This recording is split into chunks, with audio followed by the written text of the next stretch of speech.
So Courtney Williams and Natisha Heidemann are the latest cancel victims of the "you're either with us or you're the devil" crowd, which in the year 2025 doesn't really bode well for the vast majority of people. I think we're all kind of getting back to normal. We're all kind of just getting back to normal, where right is right and wrong is wrong, and that type of thing, which is great to see. Which is actually great to see. But at the end of the day, Courtney Williams and Tisha Heidemann run a stream right now, and their viewership is picking up. Like a month ago, they were getting 50, 60 viewers, and now they load up and there's 1,000 viewers there. And look, long term, I think they're thinking, you know what? It's about doing stuff. It's about killing it in business. It's about killing it with the streaming, so that when we're off the floor, we're doing well. Because let's be real. Angel Reese is killing it off the floor. She's killing it off the floor. Caitlin Clark is. All these other players are killing it off the floor. And why not make some of that money? But like, if you haven't seen, when it comes to these two, basically they said they were willing to talk to Dave Portnoy. And apparently they're being cancelled because of that. Because they literally said they were going to just call out. They were going to call out Dave Portnoy. They were going to call him out. And they're still being cancelled. It's like, oh, you're platforming him. I'm sorry. The StudBudz are not giving a platform to Dave fucking Portnoy. Like, how dumb are these people? And you know what? They are like clapping back. Courtney Williams is clapping back at everybody.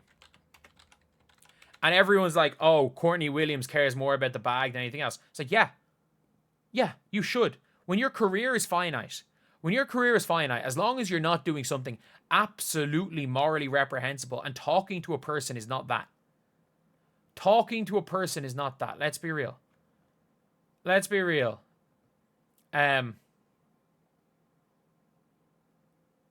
Like, talking to a person is not absolutely morally the worst thing in the world and unforgivable. And at the end of the day, like, these players are, their career is only a short time, and they got to make as much money as they can in that short time.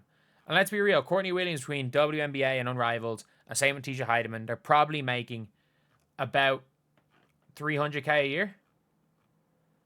But if they go and end up getting some brand deals, if they end up killing it with streaming, they can make an additional $200-300 grand on top. Like, I mean this when I say this, like, the All-Star Weekend stream, they might have got like it might have made about 30 grand over All-Star Weekend. But at the end of the day, there needs to be other stuff. And like, there's no point in not making the streams entertaining to submit to a mob that you'll never be good enough. That unless you do everything to their liking, you're the devil. Because let's be real, like, it absolutely is one of those things where certain players can do no wrong, as long as you can bring on shitty people as long as they are approved shitty people. Like, you can't bring on Dave Portnoy, but you can bring on the baby.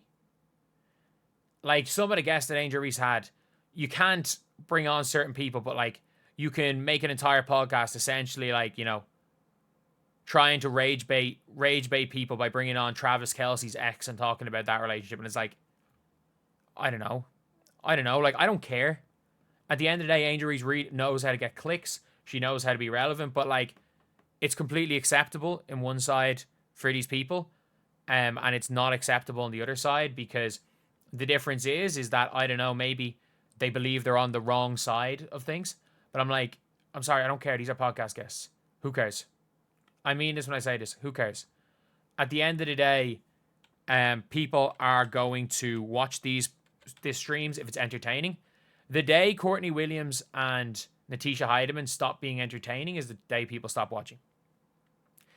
If they are policing everything, only talking to certain people, and being ran by Twitter, you'll never see them grow. And like, if you hear them talking about it, they're basically telling people, it's like, basically, you can't tell us who or what to watch.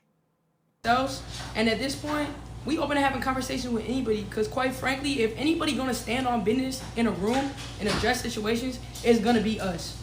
It's gonna be us. And like, they're right. They're like, you know what, we're gonna stand on business with them. I'm like, yeah, perfect. And my favorite comments are the people literally saying, I wouldn't mind them bringing Dave Portnoy on. However, it's clear that Courtney Williams and Atisha Heidemann aren't smart enough to be in a conversation. I'm like, man, what you have said about them might be worse than anything people that you deem haters have said about either of those two players. Like, they're being promoted by massive people in sports. They're absolutely being promoted by massive people in sports, and that's a good thing. And like, look, you can like or dislike Dave Portnoy. I don't like the guy. I absolutely don't like the guy. Like, it's completely different than saying it's a platform for them to have more eyes on them. And at the end of the day, like, it doesn't matter how many times you try to cancel them. They don't care. Like, you've seen it in the WNBA that it doesn't really matter who you're associated with, as long as you're with your team, as long as you are there in the locker room and a good teammate, players will like you. But again, let's not forget, these people have tried to cancel them over not refusing to hate Sophie Cunningham. These people have tried to cancel him over Dave Portnoy. And eventually, if it turns out that, and both times, by the way, they didn't have, when it came to the Sophie Cunningham thing, they didn't back down. And if they don't back down with the StudBudz thing, or sorry, with the Portnoy thing, that it shows that, yeah, we're not going to back down. We're going to do what we want to do. And at the end of the day, if you do cave and they do not let Dave Portnoy on the platform, they've just shown that, you know what, our unhinged fans who have insulted us, called us every name. And by the way, like, let's not forget how much racist shit that they've been called by people trying to cancel them. And we can't forget that. Cancel them in the name of, oh, we don't like Dave Portnoy because we think he's a racist. Whether he is or not, I don't necessarily, like, I don't know the guy. He said a lot of dumb shit, and I don't like the guy. But at the end of the day, and then they combat that by saying awful stuff about the two of them. Like, it genuinely is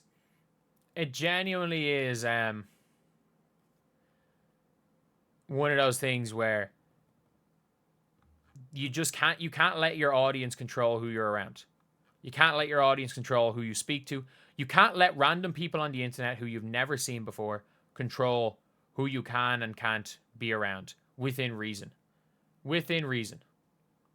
And again, if Dave Portnoy was there saying all this crap about their teammate, then it's a little bit different. But at the end of the day, like, if it goes badly, don't do it again. They're not platforming a guy worth $100 million who is one of the biggest platforms on the damn internet.